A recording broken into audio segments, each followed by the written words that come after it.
Welcome to Blizzard Fire. We hope this video helps fire up your solution. In this video, I will show you how to make cream caramel sauce. First, let's create that beautiful caramel base. Combine 1 cup of granulated sugar with 1/4 cup of water in a heavy-bottomed saucepan. Heat this mixture over medium heat without stirring. Watch carefully as it transforms into a gorgeous amber liquid. Gently swirl the pan occasionally to ensure even cooking and prevent burning. This step is crucial for a perfect foundation. Next, we'll prepare the creamy custard. In a bowl, whisk together 3 large whole eggs and 2 additional egg yolks until just combined. Gradually incorporate 1/2 cup of granulated sugar into the egg mixture, whisking until smooth.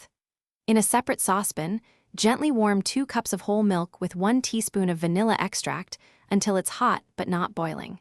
This aromatic milk will soon join our egg mixture. Now, let's combine our components. Slowly pour the warm vanilla milk into the egg and sugar mixture, whisking continuously to temper the eggs. This prevents them from scrambling. Strain the entire custard through a fine mesh sieve into a clean bowl. This ensures a silky smooth texture. Carefully pour the strained custard over the cooled caramel in your prepared ramekins. Place these ramekins into a larger baking dish filled with hot water. Bake your cream caramel in the water bath at 325 degrees Fahrenheit for approximately 45 to 50 minutes. The custard is ready when the edges are set, but the center still has a slight jiggle. Remove the ramekins from the water bath and let them cool completely on a wire rack.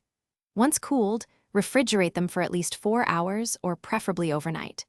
To serve, run a thin knife around the edge, invert onto a plate, and enjoy.